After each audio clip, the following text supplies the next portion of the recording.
was a calling from our ancestors that came before us.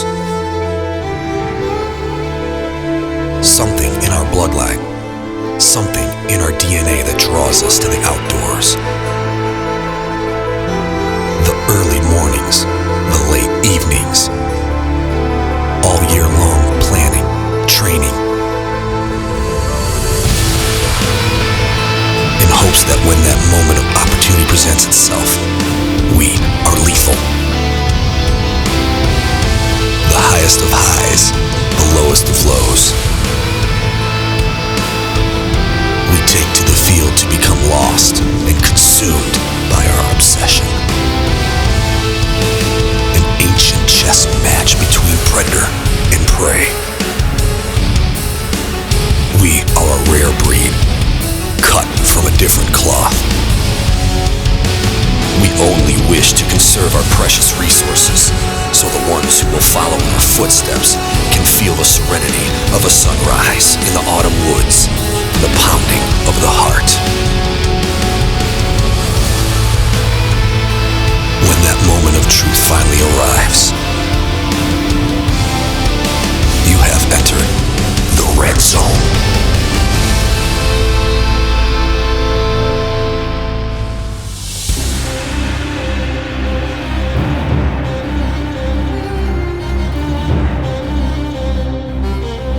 What's up, everybody? This is RedZone Outdoors with Brian and Little Brian. We got an exciting hunt for you guys. It's opening week of turkey season. We're gonna get you guys amped up, and we got an exciting hunt with you guys, you and Dave Szott this week. I met DZ 8 years ago when I first got drafted by the New York Jets. When I moved there, I had no idea I was gonna be able to hunt anymore. I thought I was gonna be living in the city and everything was gonna be totally squashed, but he told me, get ready, because we got a hunting property out here. He took me out there and it was unbelievable. Dave played in the NFL for 14 years, has now been working with the Jets, and he brought me to this hunt, and it was amazing.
I noticed you guys were using some sort of call early in the morning before the sun came up. What were you guys doing there? Yeah, we're just doing a little shot gobbling, trying to figure out locating these birds. Some common calls, or an owl call or a coyote call, something with like a loud screech, just so it's kind of out of the ordinary, just getting to respond. And once we respond and we know where they are, where they're located, we can get underneath them, set up our shop, and hope for the best. Gotcha. So that's what you guys are doing. You guys are trying to locate some birds and set up on them. Yeah, it's the easiest way. I mean, because if you're wandering around 500 acres of property, you don't know where these birds are, it's dead quiet. You know, you want to locate these birds before daylight. Once you get to them, you know, set up shop and you're good to go. And now it's time for this week's halftime report. I am Brian Winters and this is Brian Rose with RedZone Outdoors, bringing to you guys the RedZone halftime report brought to you by DRR, fully electric ATV. Brian, you want to talk a little bit about that? Yeah, absolutely. So we're going to talk about these electric ATVs, the Stealth ATV by DRR USA, 100% electric, eco-friendly, and you know, the best thing about it for us hunters is that they're scent-free and there's completely no sound other than the wheels hitting the ground. So some quick facts about them, they go up to about 35 miles an hour, and based on terrain, they go up to 35 miles. So it's powered by about a 50-pound lithium-ion battery, and you know, it's definitely our secret weapon as far as hunting. The great things that we use it for, loading corn, etc., which we'll show you here, this is definitely a secret weapon that I think a lot of people in the industry have not seen yet. This is a fairly new company. They recently just came out with these, and they are currently trying to bring it into the hunting world, and we were like, let us try these out because we're all avid hunters and we like these things. And what's really cool about this, I'm 320 pounds and this thing carries me well with, you know, corn, a deer on the back. It's a very powerful machine. It might not be the fastest, but I think it's the most efficient. What's great about this too, like Brian said, it's fully electric, so you can sneak up to your spots. You can park it directly right on your stand if you really want to. You can also, you know, it's great for turkey hunting. Get to your spot real quiet early in the morning. You can call right off this thing and then get to your spot where you want to be. It's great. I mean, I have nothing but great things to say about this thing, and I think this is a company that's going to take off. Yep. And there's a lot of dual electric ATV people out there. So you got guys that are putting a generator on the machine, or they're half electric. You can turn it on to motor, whatever you want. But the bad thing about that is it still has gasoline on it. It still has a human scent on it. This has no human scent on it whatsoever. You can park it, you can turn it off, cover it with any kind of brush. If you want to put camo on it, you can.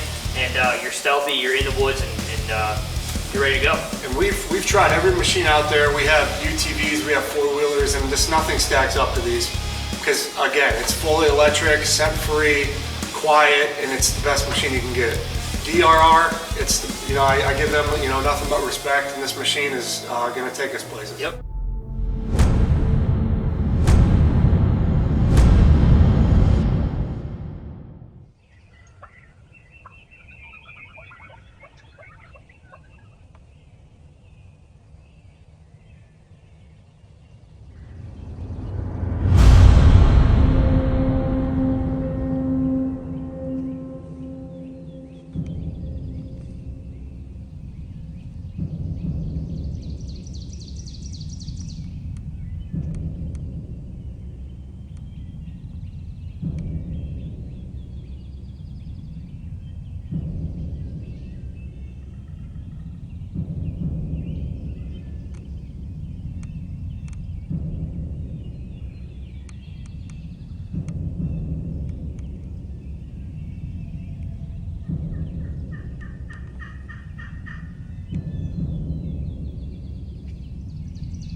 So that's why I went to my side, because if you came up this way, then you'd be able to like shoot him from and you're over. Right. I got in position. Nice little bird. Yep. 2-year-old bird. He gobbled nice, worked nice. There was a. Did you hear another gobbler? Like further? He was further back in. Came in by himself. It was awesome. That was From the first time he gobbled to when he got, he was probably 400. Oh, easily. He was across that next field. Yeah. I think He was over that ridge. He was stuck. He was stuck up. right on the. He was doing this. He was circling this bird. You got it on film, didn't you? He was circling this. He circled this bird like 10 times, and I'm over here like this. I'm like, just put your damn feathers down. Then I knew you were kind of waiting on me, and I was. And he perked up for a mid-section. That's right when I shot, like him. literally a second. Well, we came out. It's still early. We've had a horrible late winter.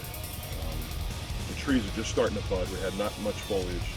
We came out, and we heard one bird, and I thought for sure he was henned up. It was quiet. We had owls hooting and hollering. We had Back and forth. Yeah, we had a number of owls calling to each other across the farm, and nothing. And I can't say I was very encouraged. We heard one gobble. We cut across the field to him, and when we set up, he was probably 400 yards from us. And I was, could we get him to us? Again, I was a little doubtful. Thought maybe he was with hens, and man, he would gobble and close the distance. And the last thing I heard was him spitting and drumming, and I just kind of tucked in behind you. Don't move. And he came incredible right up the road, and he became a movie star because we probably got him a 3-4 minutes full strut, fantastic hunt, and it happened early.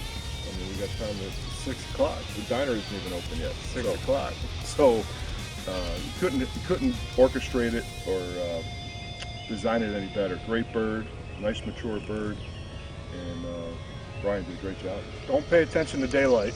Make sure you get out here a little earlier because we got out here. It's about 5:30 and the sun was already coming up. They said about 6 o'clock sunrise, so make sure you pay attention to that. The last time he gobbled, he had closed to about 100 yards, and then I went silent on him because I could tell he was closing. He was closing to us, and I think a mistake and I did this. I can still do it. You hear him gobble, you want to hear him gobble again. You hear him gobble, you want to hear him gobble again. Well, if you keep calling, sometimes they'll lock up and strut and not cut the distance. So it's difficult to do it, but sometimes being more patient, going quiet, and really limiting your calls is the best way to kill a bird. Absolutely. So I just got quiet, and then the next sound I heard was him spitting. I'm like, he's close, and I started like, my shoulders humping. I'm like, where is he? And I couldn't tell exactly where he was. And then I looked over at you. I could no longer see your gun. Right. So I knew you were up tight. I was perked. You were up tight, and then I cranked my head so slowly and through the brush because I was behind you about 10 yards. I could see his fan in full strut, and I hear him spitting. And then I just tried to get him out of strut so you can get a clear shot. But Brian, great job. Appreciate you, man. Fantastic. Thank you.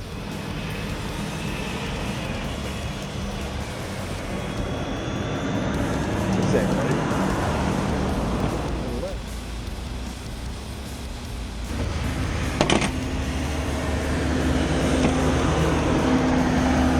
have to go to the longest strand, which is right there. Tell Ryan what it weighed and spurs and all that. Spurs were what? 9 and. Spurs were three-quarter inch. Spurs were 3/4 inch. Beard was 9.5 inches. 21-pound bird. Yep. That's it. That's it. We're tagged up. Ready to go. Thanks for tuning in to RedZone Outdoors. If you like this, please hit the like and subscribe button on the bottom. And also please follow us on Instagram and Facebook. We appreciate you guys. Stay tuned for more.